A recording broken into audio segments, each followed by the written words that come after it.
আপনি কোরবান দিতে পারছেন না, আপনার মন খারাপ করবেন না।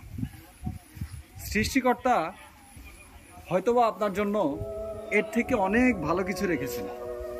দেখেন, আমাদের বর্তমান এখন এই আর কয়েকদিন পরেই পবিত্র ঈদুল আজহা। অনেকেই লক্ষ লক্ষ টাকার, কোটি কোটি টাকার গরু ছাগল কোরবানি দিচ্ছেন। আবার অনেকেই আছে আমাদের সমাজে যারা কোরবান দিতে পারছেন না, বিভিন্ন ধার দেনার কারণে অথবা আর্থিক সংকটের কারণে। তারা হয়তো বা মন খারাপ থাকে, কারণ মন খারাপ থাকাটাই স্বাভাবিক।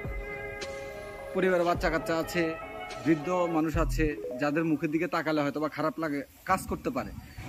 আমি বলবো আপনি শুধু সৃষ্টিকর্তার উপরে ভরসা রাখেন। আপনি সৃষ্টিকর্তার উপরে ভরসা রাখেন এজন্যই যে তিনি হয়তো বা আজকে আপনাকে সেই সুযোগটা দেয়নি, আগামীকাল আপনাকে এর থেকে বড় একটা সুযোগ দিবে, যেখানে আপনি 5,000 টাকার জন্য বা 10,000 টাকার জন্য একটা ভাগে কোরবান দিতে পারেন নাই, সেখানে হয়তো বা 5 লাখ টাকা দিয়ে আপনাকে আল্লাহ পাক দেওয়ার সুযোগ করে দিবে। আমি বলবো যে মন খারাপ যদি আসেও, তাহলে শুকরিয়া আদায় করবেন আল্লাহর দরবারে, কারণ শুকরিয়া আদায়কারীকে সবসময় মহান রব পছন্দ করেন।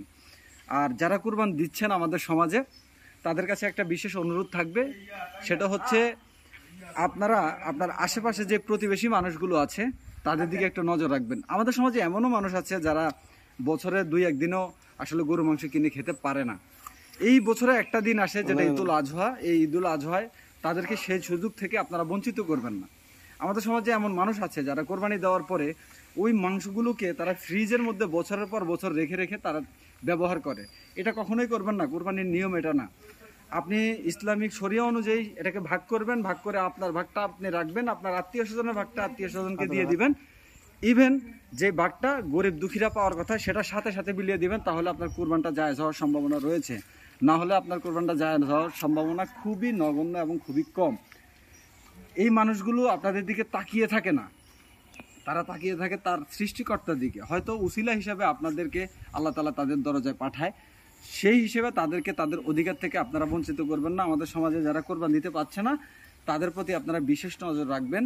আপনার কোরবানির মাংসটা যেন হালাল হয় এবং আপনার কোরবানটা যেন সঠিক পর্যায়ে হয় সেজন্য। আর যারা কোরবান দিতে পারেননি, আপনাদেরকে বলবো আপনারা শুধু অপেক্ষা করেন, কারণ ধৈর্যকারীকে আল্লাহ পছন্দ করে। আপনার জন্য ভালো কিছু আল্লাহ পাক রেখেছে এবং সেখান থেকে আপনি দেখবেন অনেক বেশি খুশি হয়ে যাবেন। আল্লাহ বলছে না যে ফাবিআইয়ি আলাত মা তুকাজ্জিবান, এরকম একটা আয়াত বলা হয়েছে, আমার ভুল হলে ক্ষমা দৃষ্টিতে দেখবেন, যে অতএব তোমরা তোমাদের রবের কোন কোন অনুগ্রহকে অস্বীকার করবে।